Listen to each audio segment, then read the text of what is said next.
कश्मीर ਲਈ पाक फौज ਦੀਆਂ ਬੇਮਿਸਾਲ ਕੁਰਬਾਨੀਆਂ ਅੱਖੋਂ ਓਲੇ ਤੇ ਲੋਕ ਸਿਆਸੀ ਟਰੱਕ ਦੀਆਂ ਬੱਤੀਆਂ ਪਿੱਛੇ। ਵਜ਼ੀਰ ਖਾਰਜਾ ਬਿਲਾਵਲ ਭੁੱਟੋ ਨੇ ਮੋਦੀ ਨੂੰ ਆਲਮੀ ਫੋਰਮ ਉੱਤੇ ਬੇਨਕਾਬ ਕਰ ਦਿੱਤਾ ਤੇ ਬੀਜੇਪੀ ਨੇ ਵਜ਼ੀਰ ਖਾਰਜਾ ਦੀਆਂ ਜੋਸ਼ੀਲੀ ਤਕਰੀਰਾਂ ਪਾਰੋਂ ਉਹਦੇ ਸਿਰ ਦੀ ਬੋਲੀ 2 ਕਰੋੜ ਲਾ ਦਿੱਤੀ। ਪੂਰੇ ਹਿੰਦੁਸਤਾਨ ਵਿੱਚ ਬਿਲਾਵਲ ਭੁੱਟੋ ਦੇ ਖਿਲਾਫ ਮੁਜ਼ਾਹਰੇ ਤੇ ਰੈਲੀਆਂ ਸਾਡੇ ਪ੍ਰਿੰਟ ਤੇ ਇਲੈਕਟ੍ਰੋਨਿਕ ਮੀਡੀਆ ਨੇ ਅੱਖਾਂ ਮੀਟ ਲਈਆਂ ਜਿਵੇਂ ਇਹ ਗੱਲ ਹੀ ਕੋਈ ਨਹੀਂ।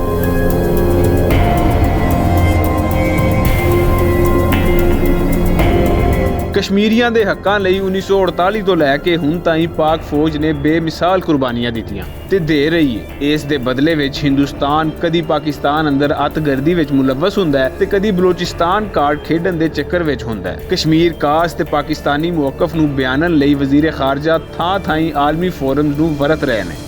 Osama bin Laden is dead, but the butcher of Gujarat lives, and he is the Prime Minister of India. He was banned from entering this country until he became Prime Minister. This is the Prime Minister of the RSS and the Foreign Minister of the RSS. What is the RSS? The RSS draws its inspiration from Hitler's SS.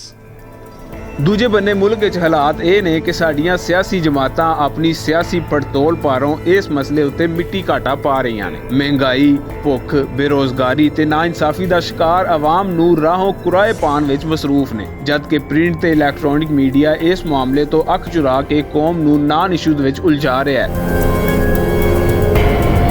ਚੇਤੇ ਰਵੇ ਵਜ਼ੀਰ ਖਾਰਜਾ ਬਿਲਾਵਲ ਭੁੱਟੋ ਵੱਲੋਂ ਭਾਰਤੀ ਵਜ਼ੀਰ ਆਜ਼ਮ ਨਰਿੰਦਰ ਮੋਦੀ ਨੂੰ ਆਲਮੀ form ਉੱਤੇ ਬੇਨਕਾਬ ਕਰਨ ਪਾਰੋਂ BJP ਬੁਖਲਾ ਗਈ ਤੇ ਹੁਕਮਰਾਨ ਜਮਾਤ ਨੇ ਬਿਲਾਵਲ ਭੁੱਟੋ ਦੇ ਸਿਰ ਦੀ ਕੀਮਤ 2 ਕਰੋੜ ਲਾ ਦਿੱਤੀ। मैं मनुपाल बंसल, जिला पार्षद बागपत। आज जो हमारे पार्टी के कार्यकर्ता सब लोग यहाँ पहुंचे हैं, हमारे देश के यशस्वी प्रधानमंत्री जिनका वर्ल्ड में दुनिया में डंका बजता है, उनको पाकिस्तान के एक अदने से विदेश मंत्री ने अमर्यादित भाषा जो बोली है उसके खिलाफ हम प्रदर्शन करने के लिए, विरोध करने के लिए यहाँ लोग उपस्थित हैं।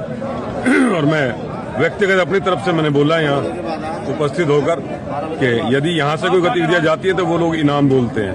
मैं आज स्पष्ट कह देना चाहता हूँ, मैंने अभी मीटिंग के अंदर बात रखी, यदि बिलावल भुट्टो का तन से सर कोई जुदा करेगा उसको मैं 2 करोड़ रुपए दूंगा अपनी तरफ से। ये मेरा ऐलान है। ਕਸ਼ਮੀਰ ਇਸ਼ੂ ਨੂੰ ਚੁੱਕਣ ਪਾਰੋਂ ਪੂਰੇ ਹਿੰਦੁਸਤਾਨ ਵਿੱਚ ਬਿਲਾਵਲ ਭੁੱਟੋ ਦੇ ਖਿਲਾਫ ਮੁਜ਼ਾਹਰੇ ਤੇ ਰੈਲੀਆਂ ਹੋ ਰਹੀਆਂ ਨੇ ਤੇ ਉਹਨਾਂ ਦੇ ਪੁਤਲੇ ਸਾੜੇ ਜਾ ਰਹੇ ਨੇ, ਜਦ ਕਿ ਸਾਡੀ ਸਿਆਸੀ ਸ਼ਤਰੰਜ ਦੇ ਮੋਹਰੇ ਕਸ਼ਮੀਰ ਕਾਜ਼ ਨੂੰ ਲਾਮੇ ਕਰਕੇ ਇੱਕ ਦੂਜੇ ਦੇ ਗਾਟੇ ਪੈ ਰਹੇ ਨੇ, ਜੋ ਕਿ ਕਤਈ ਤੌਰ ਤੇ ਨਾਮੁਨਾਸਬ ਹੈ। ਇਹ ਖੇਡ ਮੁਕਣੀ ਜ਼ਰੂਰੀ ਹੈ।